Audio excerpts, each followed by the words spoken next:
नगीना सांसद चंद्रशेखर आजाद पहुंचे बिजनौर सरकारी अस्पताल। कट्टू के आटे में फूड पॉइजनिंग से बीमार लोगों का जाना हाल चाल। एक बेड पर 2 मरीज देखकर रह गए हैरान। स्वास्थ्य सेवा पर खड़ा किया बड़ा सवाल। दरअसल आपको बता दें कि बिजनौर के चांदपुर में नवरात्रि के व्रत रखने वाले लोगों ने खाया था कट्टू का आटा, जिसके बाद चक्कर खाकर गिरने लगे वहां के लोग। पेट में होने लगा सभी के दर्द।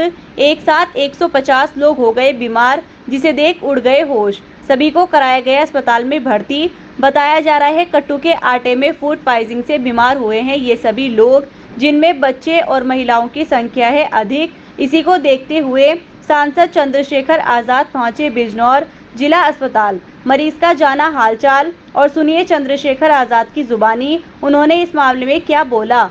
और सभी लोग खबर को ज्यादा से ज्यादा शेयर करें, चैनल को सब्सक्राइब करें, फेसबुक पर देख रहे हो तो फॉलो करें। जिन चांदपुर इलाके में व्रत तो रखा था सभी ने, उसमें मतलब जहरीला कहते हैं या मिक्स आटा खाने से कुट्टू का कई लोग बीमार पड़े। आपका क्या कहना है? देखिए, ये बड़ा दुखद मामला है। मुझे सूचना मिली तो मैं खुद आया अस्पताल में देखने के लिए।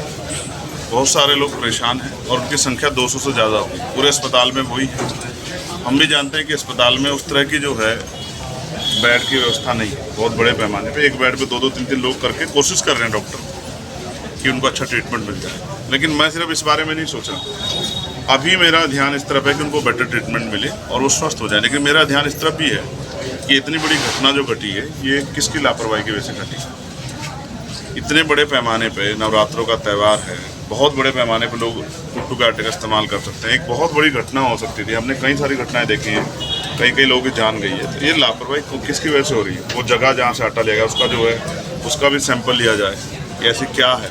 जैसा मैंने डॉक्टर से बात किया, उनको लगता है, आइडिया है, कन्फर्मेशन नहीं है कि हो सकता है वो जो दवाई रखते हैं उसको बचाने के लिए, सेफ रखने के लिए, वो शायद वो उसके साथ पिस गई है।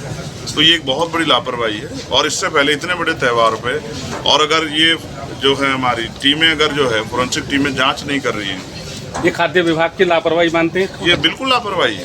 लापरवाही नहीं, अभी ऐसे छूटने वाली नहीं है कि लापरवाही। मैं अभी दिशा कमेटी मीटिंग में पूछूंगा और मैंने बुलाया स्पेशली उनको जवाब देना पड़ेगा कि वो क्या जांच करते हैं। सिर्फ यही है जांच कि जाओ लोगों को डराओ और पैसे ले लो।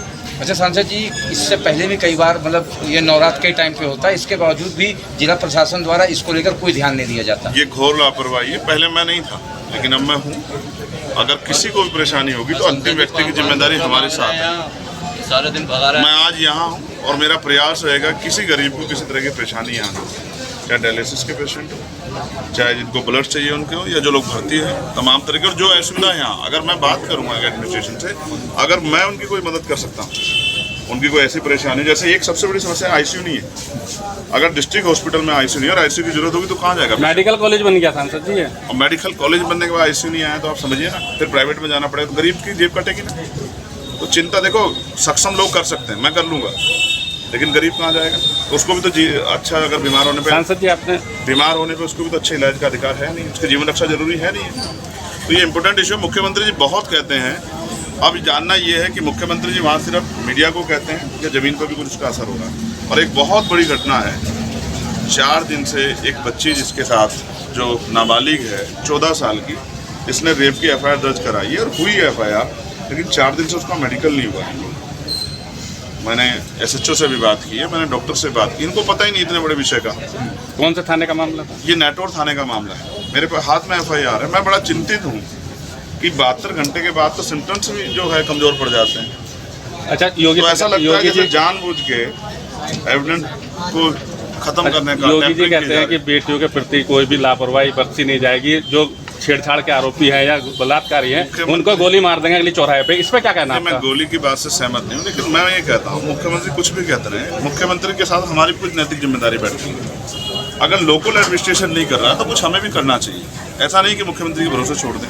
बहुत बड़ा स्टेट है, मैं मुख्यमंत्री जी का इस विषय में दोष नहीं दे रहा हूँ, लेकिन हाँ उनको ये होना चाहिए, अगर उनके मामला संज्ञान में मामला सोशल मीडिया का समय है तो उनकी टीमों की नज़र होनी चाहिए कि कहाँ इतनी बड़ी घटना नाबालिग के साथ पोस्को में आप बड़े दावे कर रहे थे और फिर अगर मेडिकल नहीं हो रहा है तो फिर कहाँ से न्याय मिल जाएगा? तो इसमें मेडिकल जो लड़की का जो मामला, नाबालिग लड़की का, इसमें आप स्वास्थ्य विभाग की जिम्मेदारी मानते हैं लापरवाही या पुलिस विभाग की? मैं तत्काल किसी को ब्लेम नहीं कर रहा हूँ। मैंने दोनों लोग पक्ष को सुन लिया मैं शाम तक इसकी जो इंक्वायरी कराऊंगा और उसमें जो भी दोषी होगा उसके लिए मैं खुद रिकमेंड करूंगा लिखूँ। मैं सिर्फ मेंबर ऑफ पार्लियामेंट नहीं हूँ, मैं मेंबर ऑफ पार्लियामेंट के साथ साथ SC/ST वेलफेयर कमेटी का मेंबर भी हूँ और उसके साथ साथ में होम अफेयर्स का भी कमेटी और स्टैंडिंग कमेटी पार्लियामेंट की। तो मैं इस मेरी जांच का दायरा ठीक है, मैं करा सकता हूँ। तो मैं लापरवाही को छोड़ने वाला नहीं।